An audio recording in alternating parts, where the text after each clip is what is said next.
आपका मतभेद पार्टी से था, पार्टी से नहीं था, निर्दल में खड़ा होने का मकसद क्या था?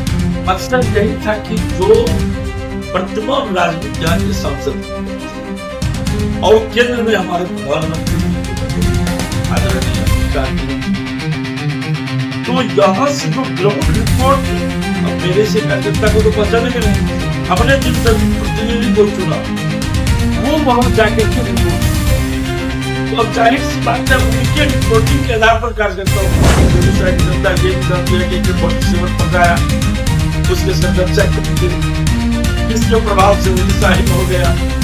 ये सब बात तो हो गई। जाके मोदी की सरकार बनी 2015 में, आपने क्या आपने नीतीश कुमार और राजेंद्र प्रसाद का 2019 में आपने क्या किया, जगनमोहन से 37.5 करोड़ 4 सालों में देने का आपने ले लिया। चंद्रशेखर के भारत आपने 2019 में क्या किया,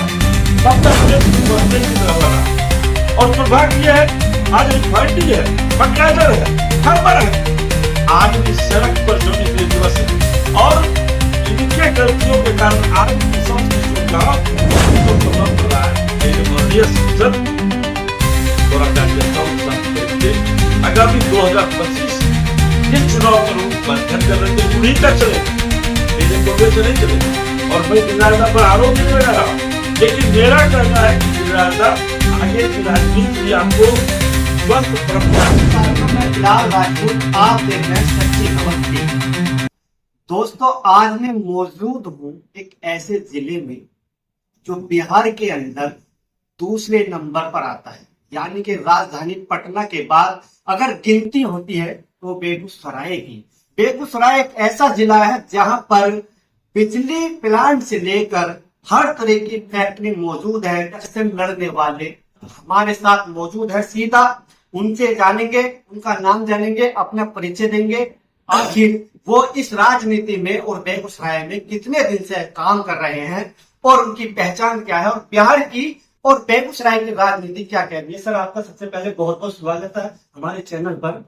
सर, हमारे दर्शकों को अपना परिचय दें। बिल्कुल बिल्कुल। सबसे पहले बिलाल राजपूत जी, सच्ची खबर के साथ जो जितने भी हमारे दर्शक जुड़ेंगे उनको बेगूसराय राष्ट्र कवि दिनकर की धरती से हार्दिक बधाई एवं शुभकामनाएं। मेरा नाम आशुतोष पोद्दार हुआ और मैं संघर्ष का कॉलेज काल से पढ़ाई से राजनीति में अवसर रहा और लगातार संघर्ष के माध्यम से उस समय में 90 के दशक में लालू जी की सरकार थी और उस सरकार के साथ जो समाज की स्थितियां बनी थी, जो जंगल राज था, फिर केंद्र में कांग्रेस की सरकार थी, उसके विरुद्ध लगातार संघर्ष के बाद कई दायित्वों में युवा मोर्चा जिला अध्यक्ष हो या प्रदेश का पदाधिकारी हो, किसान मोर्चा का प्रदेश कोषाध्यक्ष हो, जिला का महामंत्री, विभिन्न दायित्वों से गुजरते हुए अपना राजनीतिक जीवन जिया हूं। और दुर्भाग्य कर लीजिए, सौभाग्य कर लीजिए, जब 2020 में चयन की बात आई, कार्यकर्ताओं के सम्मान की बात आई, तो मेरे यहाँ के सांसद, मेरे गार्जियन, मेरे अभिभावक आदरणीय गिरिराजदा जो थोड़ा सा विचलित हो गए, कार्यकर्ताओं को बस नहीं सके और उन्होंने सीधा अपने संबंधियों को टिकट दिला दिया। तो हमें लगा कि यह बात, क्योंकि हम जिस पार्टी के कार्यकर्ता थे उस पार्टी में न जाति थी, न पाति था, न धर्म था, न भेद था, न भाव था। हम सभी संघ के माध्यम से एक दूसरे से विचार के रूप से जुड़ते थे और प्रेम करते थे। आप बिलाल भी हैं और राजपूत, तो हम इस प्रकार का सहयोग से काम भी करते थे, क्योंकि इतिहास के पन्नों में जिस देश के अंदर 100 वर्षों जो अंग्रेजों ने शासन किया, उनके पहले जो कुछ कुछ जगहों पे, एक बात मैं स्पष्ट बताना चाहता हूं आपके माध्यम से दर्शकों को, आज जिस प्रकार से लोकतंत्र में भारत दिख रहा है उस प्रकार से उस समय भारत नहीं दिखता था। भारत एक देश होता था, लेकिन उसके छोटे छोटे कुनबा होते जिनके राजा होते, और उन राजाओं पर कभी मुगलों का अधिपत, कहीं हिंदुओं का अधिपत, इस प्रकार से चलता। वो तो आजादी के बाद हमारे सरदार वल्लभ भाई पटेल जी ने इन सबों को जोड़ा और देश को एक लोकतंत्र में स्थापित किया। तो हम भी उसी तरीके से जब संगठन बना भारतीय जनता पार्टी और ईमानदारी से काम कर रहे थे, लेकिन 2019 में माननीय आदरणीय सांसद जी के निर्वाचन में हमने प्रमुख भूमिका निभाई थी। निभाने के बावजूद भी 2020 में तो हमारी मन में लगा कि कार्यकर्ता थोड़ा सा भाव विभोर भी हो गए, और विभोर होने के कारण 2 दिन का ही समय बचा था। हमने अपनी ओर से गलत ही किया, लेकिन कार्यकर्ताओं को संदेश देने के लिए यह कार्यकर्ताओं की पार्टी है, हमने निर्दलीय चुनाव। लेकिन सबसे बड़ा पार्टी ने मेरा सम्मान किया। जब हमने लड़ा तो सिंबल के विरुद्ध हो गया, क्योंकि हम भी इस विषय को जानते हैं, सिंबल के विरुद्ध विरोधी होते हैं। लेकिन हमने पार्टी के किसी कार्यकर्ताओं को टच नहीं किया। हमने लगातार सांसद के विचारों का विरोध किया और प्रदेश नेतृत्व ने हमें निकाला। यहीं पास में तेरा विधानसभा थे, ललन कुंवर जी विधायक दूसरे दल से लड़े थे, जाके पार्टी ने 6 शासन। अच्छा सर, मैं एक चीज क्लियर कर देना चाहता हूँ। आप जो माननीय सांसद गिरिराज जी की आप बात करते हैं कि थोड़ा सा टिकट को लेकर जो चीजें मतभेद हुआ, आपका मतभेद पार्टी से था, पार्टी से नहीं था। निर्दलीय खड़ा होने का मकसद क्या था? मकसद यही था कि जो वर्तमान राजनीति यहाँ के सांसद थे और केंद्र में हमारे प्रधानमंत्री जी नरेंद्र मोदी जी, आदरणीय अमित शाह जी हैं, जेपी नड्डा जी, तो यहां से जो ग्राउंड रिपोर्ट, अब मेरे से कार्यकर्ता को तो पहचानेंगे नहीं, हमने जिन प्रतिनिधि को चुना वो वहां जाकर के रिपोर्टिंग कर, तो अब जाहिर सी बात है उनके रिपोर्टिंग के आधार पर कार्यकर्ताओं का भविष्य तय होता है। उन्होंने जिस तरीके का रिपोर्टिंग किया, यहाँ के कार्यकर्ताओं का फीजा बदल गया। आज वर्तमान स्थिति कहीं न कहीं भारतीय जनता पार्टी जो पुराने कार्यकर्ता मचक्कन करके आज जो देश में सत्ता और राज्य में सत्ता दिख रही है, वो कार्यकर्ताओं के बदौलत दिख रही है, किन्हीं नेताओं का प्रभाव नहीं।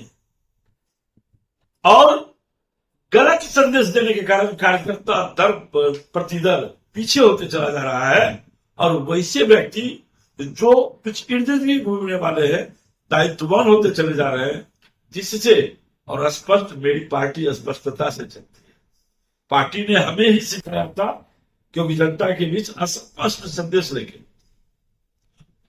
तो इसलिए हमें ये बोलना पड़ रहा है कि मेरे माननीय सांसद थोड़ा कार्यकर्ताओं के साथ बैठते, आगामी 2025 के चुनाव पर वो मंथन कर रहे थे, उन्हीं का चलेगा, मेरे बोलने से नहीं चलेगा। और मैं गिरिराज दा पर आरोप भी नहीं लगा रहा, लेकिन मेरा कहना है कि गिरिराज दा आगे की राजनीति भी आपको स्वस्थ परंपरा से चलनी है, तो एक बार ग्राउंड कार्यकर्ताओं का आप रिपोर्ट ले लीजिए, और ग्राउंड कार्यकर्ता का रिपोर्ट आप ले लेंगे तो दूध का दूध और पानी का पानी कर सकते। बिल्कुल, देखिए जो हीरा जी का कहना है, पार्टी से कोई शिकायत नहीं, कोई मतभेद नहीं, पर बात यह भी है जब निर्दलीय टाल ठोकी जाती है तो कहीं ना कहीं पार्टी के सिंबल के विरुद्ध जो है आ ही जाता है। पर चीज ये है कि मौजूदा सांसद गिरिराज सिंह जी को कौन नहीं जानता। जो होता है कि जो एक अरसे से जमीनी ग्राउंड जीरो बेगूसराय में अपनी सेवाएं दे रहे हो, उनकी रिपोर्ट दिल्ली जाकर कुछ और दी जाए तो उससे दिल दुखता है। तो आपकी छोटी सी कोई शिकायत गिरिराज जी से क्या है जो 2 शब्दों में बयान करें? मैं गिरिराज दा पर क्या शिकायत करूंगा, उन्होंने तो जो यहाँ का विधायक के रूप में जिनको प्रस्तुत किया, अब गरीब लोग जिनके पास पटना जाने का भाड़ा नहीं है, वो अब जाते हैं तो हमारे सम्मानित माननीय विधायक जो सरकार के द्वारा आवंटित गृह होता है, जिसमें क्षेत्र की जनता जाते हैं, इलाज कराते हैं, रुकते हैं, ठहरते हैं, वो उन्होंने नहीं लिया। क्यों नहीं लिया? क्या कारण रहा होगा? यानी कि राजनीति को बनिए की दुकानदार की तरह एक दुकानदारी हो गया, हर चीज में पैसा आना है। अब एक चीज कैमरे पे बोलने नहीं चाहिए, लेकिन बोलना इसलिए जरूरी पड़ जाता है कि छोटा छोटा कार्यकर्ता 5 साल तक मेरे पार्टी के लिए काम करता है। यदि उसके गली मोहल्ले में एक नाला का निर्माण हो रहा है, उस नाले में ही उसका सहयोग, उसके ईंट को ले लिया जाए, उसके कंक्रीट को ले लिया जाए, उससे मजदूर ले लिया जाए, उसका तो ये लगेगा कि चलिए मेरा कुछ इससे भला हो गया। वो भी नहीं, यानी पूरे कॉर्पोरेट की तरह जिस प्रकार प्रशांत किशोर का कॉर्पोरेट चल रहा है, उस प्रकार राष्ट्र कवि दिनकर की धरती पर राजनीति कॉर्पोरेट की तरह बना है। और दुर्भाग्य यह है, आज रिफाइनरी है, फर्टिलाइजर है, थर्मल है, आदमी सड़क पर जाने के लिए विवश है। और इनके गलतियों के कारण आज प्रशांत किशोर जहां पुष्पित और पल्लवित हो रहे हैं। या पद पर है, पर सबसे अच्छा पद आप पर है। एक लंबे समय से आप समाज सेवी हैं, समाज की बात करते हैं, गरीब की बात करते हैं, मजलूमों की बात करते हैं, परेशान व्यक्ति की बात करते हैं, बेगूसराय की बात करते हैं, बिहार के लोगों की बात करते हैं, और सबसे अच्छी बात समाज सेवी में पूरे इंडिया की बात करते हैं। समाज सेवा में आपके ऐसे कौन से काम है जो आप पूरे भारत में कर रहे हैं?